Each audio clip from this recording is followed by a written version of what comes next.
This wasn't a parade. It was a block party.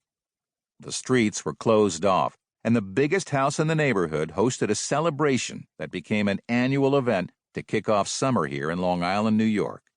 They toasted each other while drinking from a gleaming silver chalice that in these parts had only been a mythical image.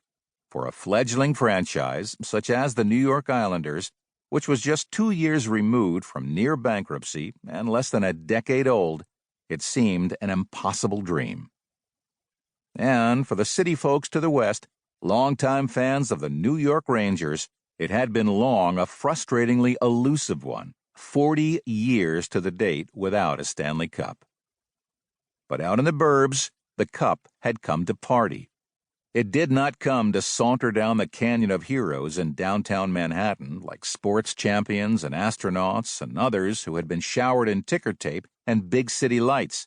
Instead, on this hot afternoon in May 1980, it proudly rode down the nondescript back streets of the Hempstead Plains in an antique automobile, surrounded by its newest owners and gawked at by adoring locals, who at the time might not have fully understood the magnitude of the Cup's presence.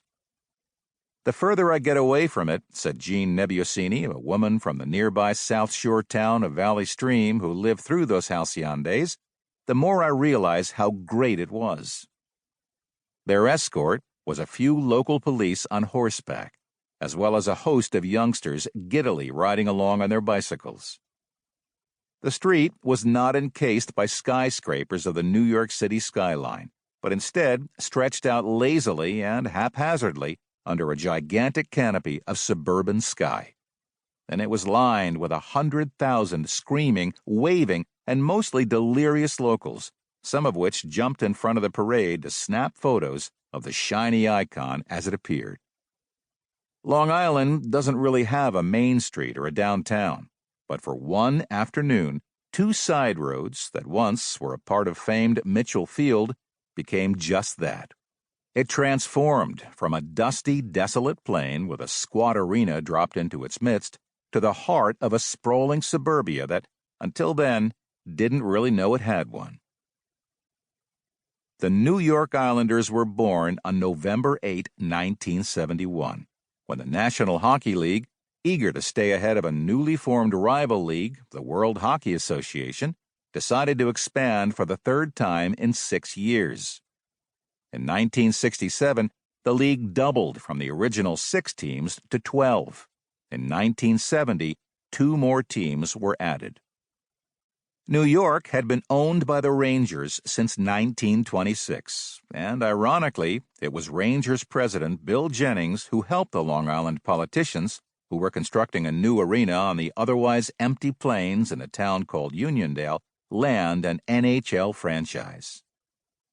Nassau Veterans Memorial Coliseum was a dream of the political leaders of Nassau County, an affluent area 40 minutes west of Manhattan that bordered New York City's 5th borough, Queens.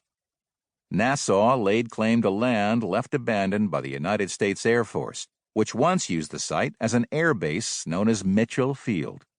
It was from this airstrip in 1927 that Charles Lindbergh took off for his historical flight across the Atlantic Ocean to France in his plane, the Spirit of St. Louis. The arena was already under construction in 1971, with only a basketball team, the New York Nets of the American Basketball Association, as an anticipated tenant. That team was owned by a Barnum-esque entrepreneur named Roy L. M. Bowe. Bowe made his early success as a beverage company owner and the slick marketing of his wife's invention, the wraparound skirt, and continued pursuing deals and other ventures. An avid sports lover and fan, he saw the spanking new arena as a springboard for a potential merger of the ABA to the established National Basketball Association.